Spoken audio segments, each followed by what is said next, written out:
Hello, my dear students. Hope you people are safe in this present time.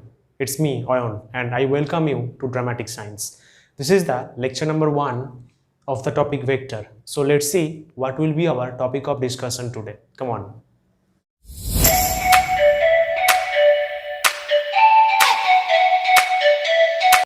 So as you can see, we will discuss basically 4 topics today. Number 1 is types, second is triangle law of vector, third one parallelogram law of vector, and number 4 is polygon law. Triangle law means in Bengali we say it tribhuj. Parallelogram law means in Bengali we say it like samantarik. Yes, and polygon law is bahubhuj, right? So first, types, quantities. Basically we have two kind of quantities. Number 1 is scalar and number 2 is vector. As you know, scalar have only values, but in the case of vector it has value plus direction, right? Example, scalar quantities are like speed, distance, work done, etc. are scalar quantities, and for vector we have velocity, force, momentum, etc. right?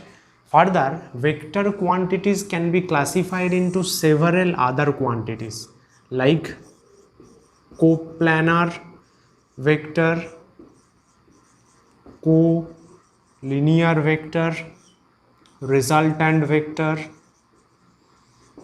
null vector, and like this, so on. Basically these topics are included in vector algebra. जो vector algebra है उस algebra का ये fundas है. Coplanar vectors means suppose this one is a plane, this one is a vector A vector, this one is another vector B vector, this one is another C vector. So this A, B, C vector lies on the same plane. That's why these three vectors are called coplanar vectors, right? And how we represent vectors like this: A, this arrow, or this arrow. This is the vector representation. Okay.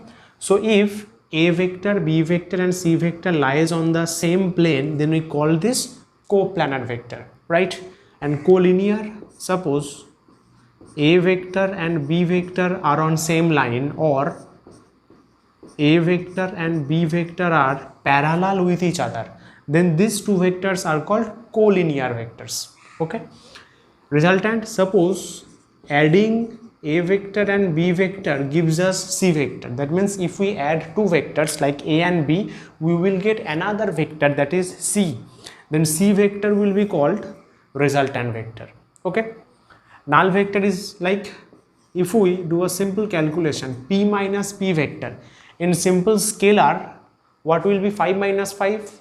5 minus 5 is 0 in scalar. At the case of vector, P vector minus P vector is 0 vector. So this represents null vector. Basically एक vector जिसका starting point और ending point same है, मतलब जिस point से वो start होगा उसी पॉइंट में वो एंड होगा, then that vector will be a null vector and it is represented by 0 vector. Okay, so this is the basic thing. Next we will go on triangle law, right? So now we have triangle law.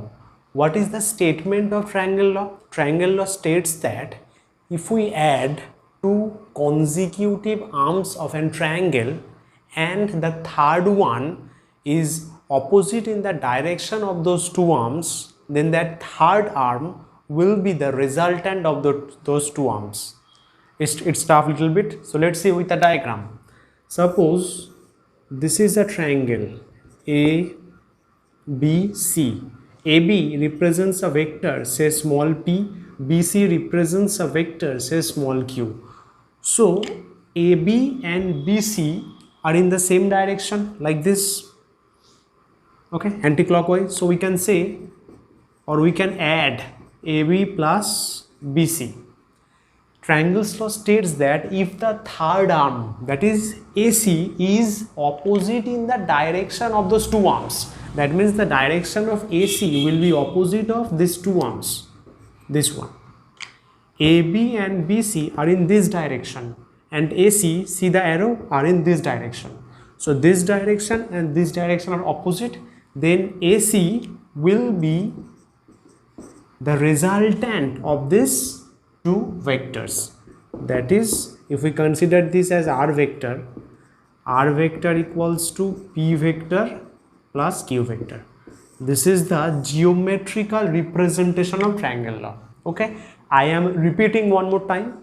If we consider two vectors, AB as p vector and BC as q vector in a consecutive arms, then the opposite arm will represent resultant of these two vectors if they are opposite in direction. ठीक है, ये दोनों जो vector है, इस दोनों vector का opposite जो वेक्टर है, जो ट्रायंगल का एक आर्म होगा, वो इन दोनों का रिजल्टेंट डिफाइन करेगा. Now we need to calculate the value of R. ये जो आर वेक्टर है इसका वैल्यू निकालना है, और एंगल ऑफ आर वेक्टर कितना एंगल किया, सपोज पी के साथ, दैट इज पकड़ लो एज 5. तो हम लोगों को ये वैल्यू आर वेक्टर का वैल्यू और एंगल निकालना है. वैल्यू को हम कैसे रिप्रेजेंट करते हैं, लाइक दिस, दोनों दो स्ट्रे मार्क और मिडिल में vector. This is called mod of R vector equals to R, और एंगल मतलब 5. ठीक है, ये मॉड ऑफ आर वेक्टर मतलब सिंपली आर, और एंगल मतलब 5. दिस एंगल हम लोगों को कैलकुलेट करना है. सो वैल्यू निकालने के लिए क्या किया हम लोगों ने, वो जो ट्रायंगल था उसका एक बड़ा पिक्चर ड्रॉ किया. सी, AB is P vector, BC is Q vector and AC is R vector. हम लोगों को क्या करना है, ये जो R वेक्टर है इसका वैल्यू, स्केलर वैल्यू निकालना है. ओके, अच्छा, we need to draw something on this picture. We are extending AB को एक्सटेंड किया, C पॉइंट से एक परपेंडिकुलर ड्रॉ किया, लाइक दिस, से CD. इसको लिखेंगे we draw CD perpendicular extended AB, right? Consider this angle as theta and this was phi as previous. Say angle CBD, this angle as theta. ठीक है. अच्छा, एक चीज़ देखो, ये जो AB आर्म है ये तो P वेक्टर है, मतलब AB का जो वैल्यू है that is mod of AB equals to simply P है, और मॉड ऑफ BC उसका वैल्यू Q है, मॉड ऑफ AC उसका वैल्यू R है. ठीक है, इस जो आर्म्स है, इस आर्म्स का लेंथ P है, इस आर्म का लेंथ Q है, इस आर्म का लेंथ R है. तो हम लोग को क्या करना है, ये R निकालना है. पहले from triangle ADC, this is a right angle triangle, so we can use Pythagoras statement or law. So AD square plus DC square, that means this one equals to AC square. Got it? AD square, this base arm, BC मतलब ये जो perpendicular है this arm, and then AC, that is hypotenuse. So AC का value क्या है, R है, AD का value नहीं है, DC का वैल्यू भी नहीं है, मगर AD को हम क्या लिख सकते हैं, AB प्लस BD उसका होल स्क्वायर, और DC का भी पता नहीं, तो DC square equals to AC square मतलब सिंपली R स्क्वायर, क्योंकि AC का वैल्यू R है, राइट. अच्छा, इसको ब्रेक करते हैं, ये क्या होगा, AB square plus 2AB into BD plus BD square, simply A plus B उसका होल स्क्वायर फॉर्मूला में ब्रेक किया, इधर DC square equal to R square. अच्छा, एक चीज़ जो स्टूडेंट्स को गलती हो जाता है, AB स्क्वायर है, इसको हम काफ़ी बार ऐसे लिख देते हैं, ये तो रॉन्ग है. AB स्क्वायर मतलब AB जो लेंथ है उसका square, right, A square B square नहीं. तो ये AB स्क्वायर मतलब AB जो पूरा लेंथ है उसका स्क्वायर है. ओके, अच्छा, AB का वैल्यू क्या है, P है, so this will be P square plus 2 into A B मतलब P। अच्छा BD तो नहीं है, ठीक है, BD इधर भी नहीं है, BD square BC square equals to R। अच्छा इसको एक नंबरिंग कर देते हैं, नंबर 1। आया समझ में इतना तक? Next go to another triangle, again from triangle BDC, ये जो छोटा वाला राइट एंगल ट्रायंगल है, ठीक है, ये तुम लोग नीचे नीचे करना, मेरा जगह नहीं है इसलिए साइड में हो रहा है। तो BDC का क्या होगा, BC square this one equals to BD square plus DC square, BC square equals to BD square plus BC square. ये बेस है, ये परपेंडिकुलर है और ये हाइपोटेन्यूज है, right. BD square DC square equals to BC square this one. अच्छा इधर value पता है, BC का मतलब Q, so Q square equals to BD square plus DC square, इसको नंबर 2 देते हैं, ठीक है। अच्छा अगेन देखो उधर से कॉस थीटा, ये जो एंगल है कॉस थीटा, ये तो 90 डिग्री है, तो ये 90 डिग्री है, तो ये हाइपोटेन्यूज है, ये थीटा है तो ये तो बेस है, BD is the base, theta जिसके साथ अटैच्ड होगा वो बेस होगा, so this one is the base and DC is basically our perpendicular, right. So this one is base, this one is perpendicular and this one is hypotenuse. Cos theta का formula क्या होता है, base by hypo, base by hypo मतलब BD by BC, BD by BC। तो BD क्या होगा, BD equal to BC into cos theta, BC मतलब Q cos theta, this one is equation 3, right. तो अब ये तीनों इक्वेशन को सॉल्व कर सकते हैं फ्रॉम इक्वेशंस 1, 2 एंड 3। देखो क्या, अच्छा सॉरी इधर एक R स्क्वायर होगा, R स्क्वायर इक्वल्स टू ये equation P square plus 2P, BD का मतलब BD मतलब Q cos theta plus BD square DC square, BD square DC square मतलब Q स्क्वायर, तो Q स्क्वायर हो गया। इसको कैसे लिखते हैं, R equals to root of P square plus Q square plus 2PQ cos theta, this one is the value of R, value of resultant। देखो कितना कॉम्प्लिकेटेड प्रोसेस है। सो मतलब एक वेक्टर का वैल्यू निकालने के लिए ये सब डेरिवेशंस वगैरह करना पड़ा और ये आया उसका वैल्यू। सिंपली एक चीज़ सोचो, स्केलर में 5 + 5 कितना होता है 10, बट वेक्टर में 5 + 5 is not 10, it is something like root over 5 square plus 10 square plus 2 into 5 into 10 into cos theta. So it's vector algebra, little bit complicated, but don't take any tension. So you need to learn this. Resultant vector equals to root over P square plus Q square plus 2PQ cos theta. Okay? तो ये screenshot करके copy में please लिख लो. Next we will learn or we will derive this angle, that is phi. Okay? Angle निकालने के लिए picture will be same. बस हम लोगों को ये जो phi angle है इसके ऊपर फोकस करना है। देखो ये तो राइट एंगल ट्रायंगल है ACD, सो ऐसे लिख सकते हैं फ्रॉम ट्रायंगल ACD हम लोग tan phi ले सकते हैं, इस एंगल का tan ले सकते हैं। tan phi का मतलब परपेंडिकुलर बाई बेस, ओके। तो इसका अगर phi लेंगे तो इसके ऑपोजिट में जो है that is CD will be perpendicular and AD will be base, so CD by AD। फिर से देखो AB को AB प्लस BD करके ब्रेक कर सकते हैं, CD equals to AB plus BD, right.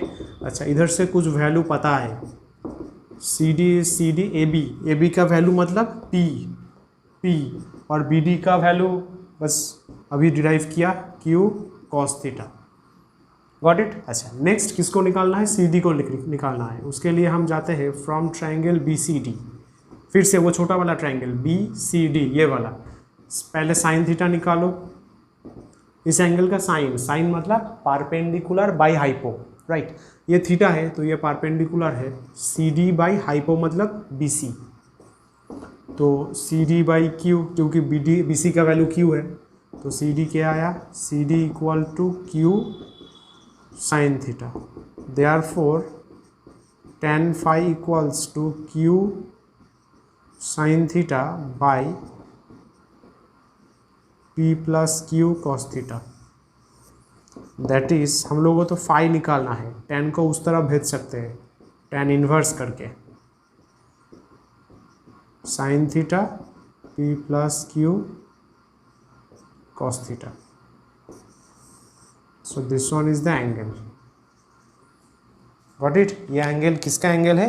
ये जो r वेक्टर p के साथ, angle between r vector and p vector, ठीक है। ये r वेक्टर p के साथ कितना एंगल किया, ये उसका फॉर्मूला है। तो ये दो फॉर्मूला, दैट इज r का वैल्यू और ये एंगल का फॉर्मूला याद रखना है। r इक्वल्स टू कितना आया, root over p square plus q square plus 2pq cos theta, और इधर phi tan inverse q sin theta by p plus q cos theta, this. Okay, so triangle law खत्म। Next चलते हैं third topic, that is parallelogram law की तरफ। अच्छा, now parallelogram law का statement क्या है?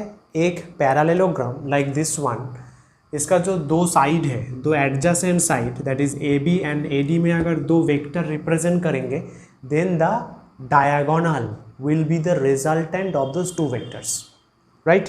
ये जो ए बी आर्म है ये पी वेक्टर है, ये जो ए डी आर्म है वो क्यू वेक्टर है, ये दोनों पास में ही है एडजेसेंट। तो इसका जो डायगोनल है that is A C will be the resultant vector R. So we can say A C vector equals to A B vector plus A D vector, that is R equals to P vector plus Q vector, this one. A C equals to A B plus A D, तो A सी तो are है और बाकी तो P Q है, मतलब this will be the resultant. Again here also we need to calculate the value of R and direction of R. Okay, so मैंने पूरा डेरिवेशन कर दिया। ये जो पार्ट है इस तरफ r का वैल्यू है और इस तरफ एंगल है, तो ये बिल्कुल ही सेम है जो ट्रायंगल लॉ में हुआ था। So the derivation of triangle law and parallelogram are absolutely same. How? Because two triangles forms one parallelogram, right. दोनों ट्रायंगल अगर मिक्सड अप होगा, then we will have one single parallelogram, that's why derivation are same. See, this is the diagram. This arm, that is AD and AC, are parallel and equal. So definitely this is Q vector, this will be Q vector. AB and DC, AB मतलब P vector, तो DC होगा P vector, और ये resultant R vector. Angle between P and Q is theta. अगर ये theta होगा तो ये एंगल भी थीटा होगा, क्योंकि ये तो P है, P का लाइन है, और ये Q है, तो ये angle theta. Angle between R vector and P vector is 5। तो पहले क्या किया, we draw C D perpendicular extended A B, तो ये सी डी है और ये एक्सटेंडेड ए बी ड्रॉ किया। फिर ये दो एंगल डी ए बी मतलब ये पूरा, और फिर सी बी डी ये वाला दो एंगल थीटा है। सी ए बी ये एंगल फाई है। पहले क्या लिया, ए सी डी ये जो राइट एंगल ट्रायंगल है इसका ए सी स्क्वायर क्या होगा, A D D C. A D को हमने ब्रेक किया, ए डी को ब्रेक करेंगे तो ए बी बी डी, इसको ब्रेक किया होल स्क्वायर में। तो ए बी का वैल्यू क्या है, ए बी का वैल्यू है P, that is P square. A C का वैल्यू मतलब ये जो ए सी है वो आर है, आर। अच्छा, बी डी और डी सी एक तरफ चला गया, फिर 2 ए बी मतलब पी, बी डी और बी डी सी ब्रैकेट में रखा। This one is equation 1, simple. Next B C D जो ट्रायंगल है, B C square will be B D D C square, मतलब B D square D C square. तो B C का value Q है, बिठा दिया equation 2।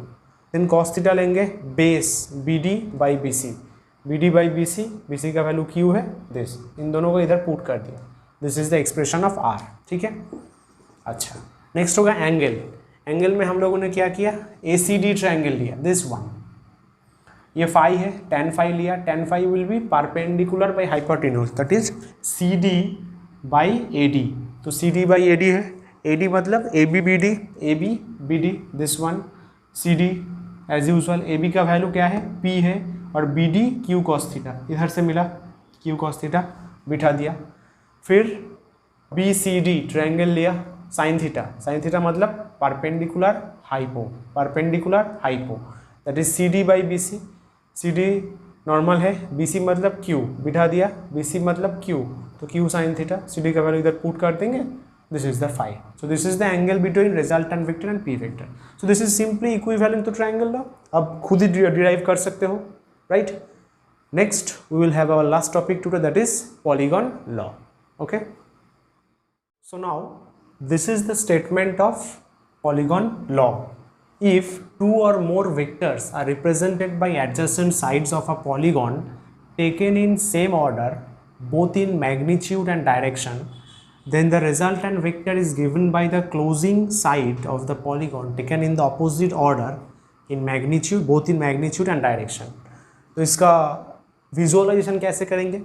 Suppose we are considering a polygon A B, उसका base line है, initial line है. This is represented by small a vector, then this one C, small v vector, then this one C, that is D point, फिर ये आया, that is A B C D, small d, this one is E point, then this say F, ये होगा A B C D E, and this one, ये उल्टा हो गया, reverse. तो क्या किया? A B B C C D D E F, ये जो 5 लाइन से 5 एडजेसेंट आर्म से सभी में जो वेक्टर है वो सेम डायरेक्शन में है, this direction.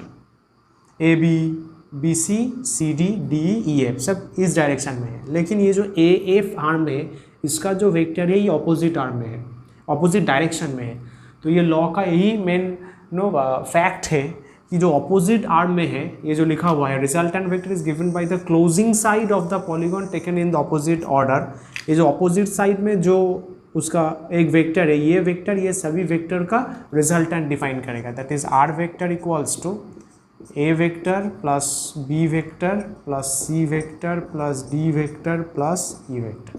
This is the format. ये जो आर वेक्टर है, ये A B C D E, ये जो पांचों वेक्टर है, इन सभी का ये रिजल्टेंट होगा.